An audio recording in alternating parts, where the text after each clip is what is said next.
Muito bem, vamos lá. O Dolé e a turma lá do Grupo Recorda Samba também está registrando aqui o falecimento, né, do Edu, o Geleia, como era conhecido, a gente lamenta, todo mundo está muito triste. Hoje falei lá no começo do programa, os músicos, especialmente, estão muito tristes hoje. E quem conhecia o Edu, porque era um cara fantástico, né?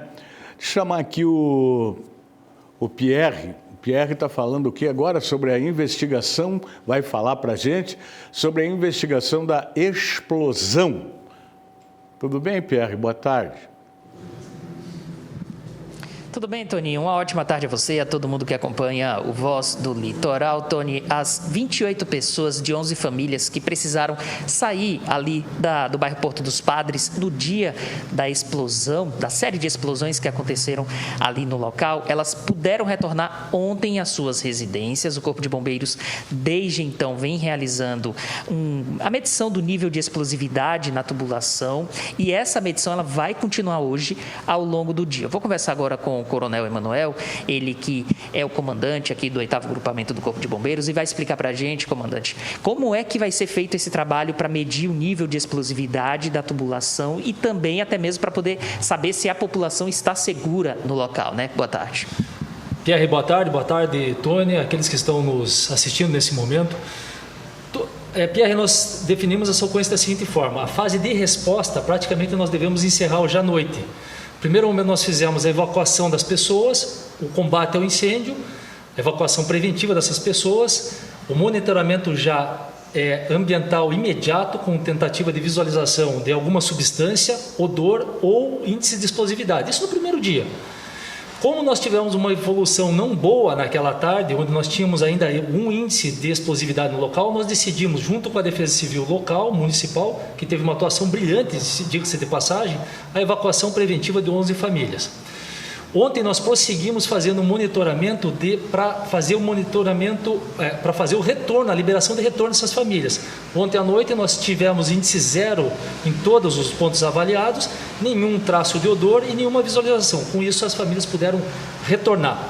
Respondendo a sua pergunta, hoje nós vamos dar continuidade agora ao monitoramento de segurança até às 20 horas. Portanto, nós fechamos 24 horas para monitoramento de liberação, mais 24 horas de segurança. Com isso, o Corpo de Bombeiros deixa a situação, a fase de resposta, e agora nós iniciamos a fase de investigação dessa ocorrência, que está por conta da Polícia Federal num trabalho integrado com o Instituto Água e Terra, o nosso órgão ambiental do Paraná. Como é que foi esse trabalho do Corpo de Bombeiros e como vai ser até o final do dia? Inclusive, eu peço que o senhor já mostre aqui no mapa esse trabalho, até para poder mostrar um pouco para a população que está em casa acompanhando Voz do Litoral. No mapa está bem explicado, inclusive, os pontos de explosão, né? E aí eu quero que o senhor fale também como é que vai ser esse trabalho para medir o nível de explosividade da tubulação. Vamos lá, então, Pierre. Nós tivemos, então, no dia 1º, tudo indica que nós tivemos um lançamento criminoso, irregular, de uma substância inflamável. Tudo indica para nós que é o hidrocarboneto derivado de petróleo, gasolina, thinner, solvente, alguma coisa misturada. E esse lançamento, tudo nos indica também que ele foi temporário. Então ele iniciou e teve um fim, porque senão nós teríamos ainda produto carreando no sistema pluvial. Isso nós não temos mais. Tudo indica também que esse lançamento foi restrito a essas quadras aqui que eu aponto a vocês, nas proximidades da rua José Cadilha, em Paranaguá, na localidade de Porto dos Padres. Por que isso? Porque nós nunca tivemos leitura de índice de explosividade e também não tivemos odor e nem visualização nessas outras quadras aqui. Então a nossa área crítica hoje, em termos de avaliação, seria essas quadras aqui em volta da rua José Cadilha. Esses pontos que eu mostro a vocês aqui são os pontos onde nós tivemos as explosões. Explosões essas que ocorreram dentro do sistema de água pluvial, anilhamento, que às vezes se confunde irregularmente com o sistema de esgoto, devido à presença desse produto inflamável. E naquela situação, naquela manhã, nós tínhamos uma maré baixa. Com a maré baixa, a manilha de saída no final da rua José Cadilha possibilitou a entrada de ar. Então nós tínhamos a condição ideal para uma explosão. Nós tínhamos uma mistura ideal de vapor inflamável com oxigênio e alguém, por alguma circunstância, proveu uma fonte de ignição e tivemos essas 5 explosões, além daquela queima que nós tivemos visível que circulou em alguns vídeos. diria a vocês que até a explosão que nós tivemos nas manilhas, de certa forma, para essa situação foi benéfica, porque nós tivemos um alívio de pressão em todo o sistema e a tragédia não foi maior. Nós contamos com equipamento multigás, nós chamamos, que mede o índice de explosividade de um sistema. Para nós liberarmos a área, para nós termos total segurança, esse índice tem que ser 0. Enquanto nós tivermos alguma leitura positiva, nós não podíamos autorizar a presença de ninguém para que nós tivéssemos segurança no retorno dessas famílias. Agora, Coronel, eu quero fazer uma pergunta rápida. A gente está vivendo um período com fortes chuvas aqui no litoral, um período de chuvas contínuas. Essa chuva, ela ajudou para que essa série de explosões ela não fosse ainda maior, para que o impacto para as famílias não fosse ainda maior?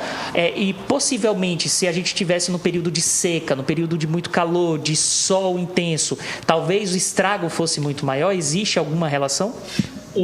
Bastante interessante a tua pergunta, Pierre, porque se nós tivéssemos um cenário de seca, talvez todo esse acúmulo desse dejeto ele ficaria localizado em um local menor. Nós temos aqui uma extensão nessa área de explosão aqui de 450 metros.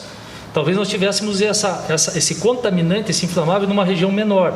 Nós talvez tivéssemos uma concentração em um determinado local maior.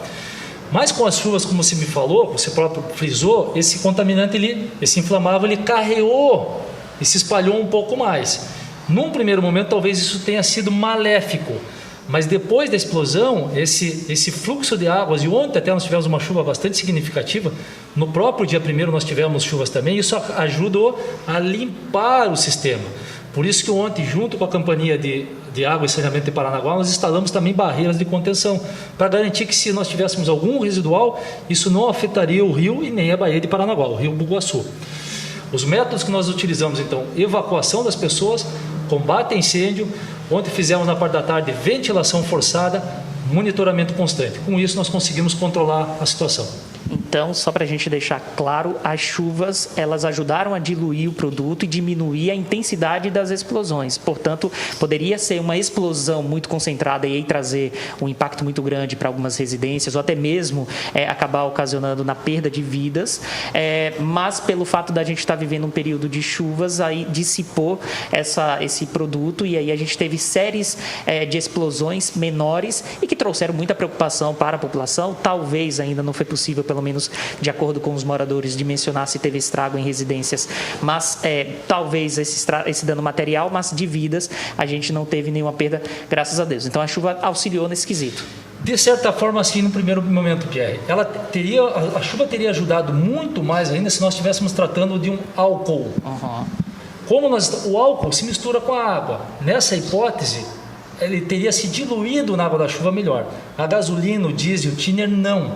Então, mesmo com a água da chuva, ele não há mistura. Ele acaba carreando mais, se dissipando um pouquinho mais.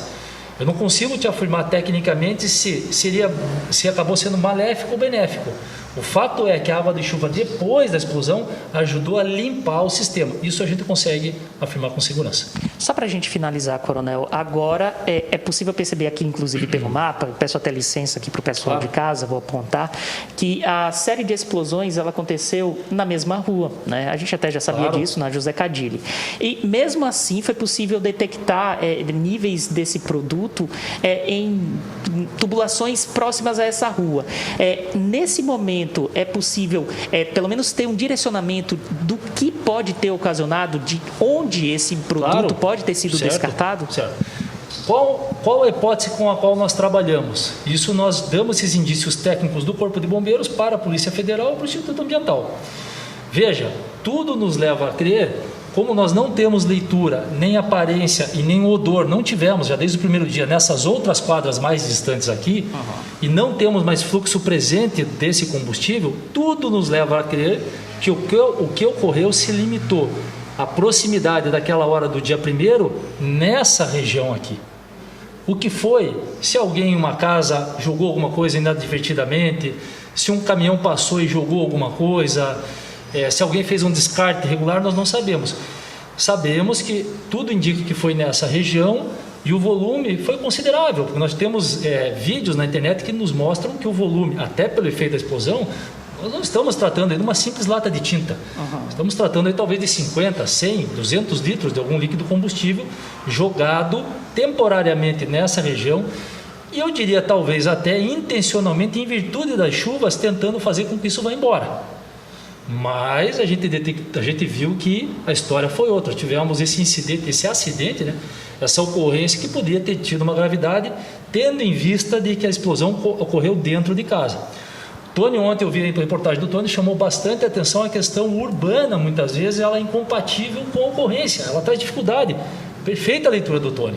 Então, se nós tivermos casa em cima de manilhamento público, isso não é adequado.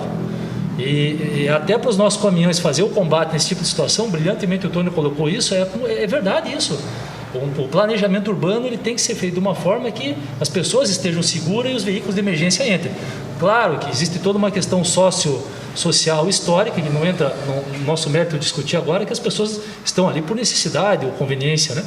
Mas não é o cenário ideal. Nós temos que partir para uma sociedade cada vez mais, com uma condição de moradia cada vez melhor. Nosso tempo já está estourado. Uma última e bem rápida pergunta. Caso a população sinta o odor desse produto químico, o que ela deve fazer? Pierre, o sistema natural de detecção que todos nós temos é o olfato. Então, se eu chegar na minha casa e sentir cheiro de gás, alguma coisa está errada. Eu tenho que saber a origem disso. Se eu sinto um cheiro de algo que não deveria estar ali, não sei a origem, algo está errado. Nesse cheiro de gás, cheiro de gasolina, que eu não sei a fonte, eu tenho que imediatamente ventilar, abandonar o local e ligar 193 para a gente ir lá e justamente tomar as providências, inclusive com medição da questão de explosividade. Muito obrigado, Coronel Emanuel. Portanto, muito bem explicado o trabalho do Corpo de Bombeiros no bairro Porto dos Padres, também como a população deve agir a partir desse momento, a partir do momento em que retorna às suas residências. O pessoal pôde voltar às suas casas ainda ontem, mas ainda é um momento delicado que precisa ter atenções redobradas caso sinta o odor de algum produto, caso sinta o odor de um produto semelhante a esse, imediatamente acionar o Corpo de Bombeiros para que o Corpo de Bombeiros possa atuar no local. Eu volto com você no estúdio, Tony. Muito bem, obrigado também ao Coronel Emanuel. Né? Dá para você notar um homem muito bem preparado, porque ele deu uma aula aí para nós, né, sobre tudo que aconteceu e em que pé está. Então, muito obrigado, viu, Coronel? Está sempre junto com a gente aí nos melhores e nos piores momentos da cidade de Paranaguá. Um grande abraço. E eu estava olhando aqui, ó, eu não quero apontar o dedo para ninguém, porque eu não sou ninguém para apontar o dedo para ninguém, de dizer quem é culpado, quem não é, até porque o Coronel Emanuel falou, pode ter sido um caminhão, pode ter sido alguém que de forma criminosa tenha despejado algum produto, que mais ou menos já se sabe o que é o produto, até descobrir exatamente, nós temos que aguardar. Mas a gente estava aqui, ó, dando uma voltinha na José Cadilli. E se você seguir a José Cadilli, o que você vai encontrar aqui?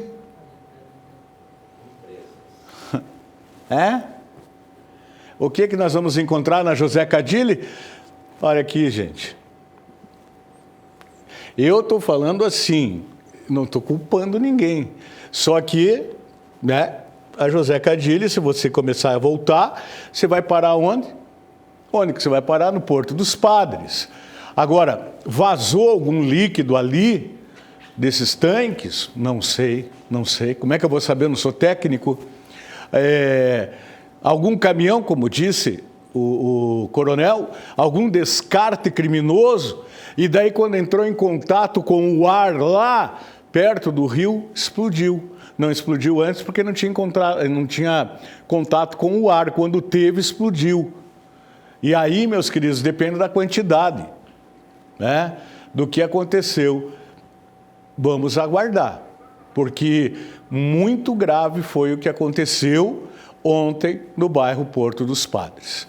Não pode dizer assim, tá bom, tá tudo certo, já descobrimos. Não. Além da pessoa indenizar as vítimas e o município, porque calçadas também foram danificadas, rua e tal, a pessoa vai ter que responder criminalmente. Não tem outra saída. Bom, vamos lá.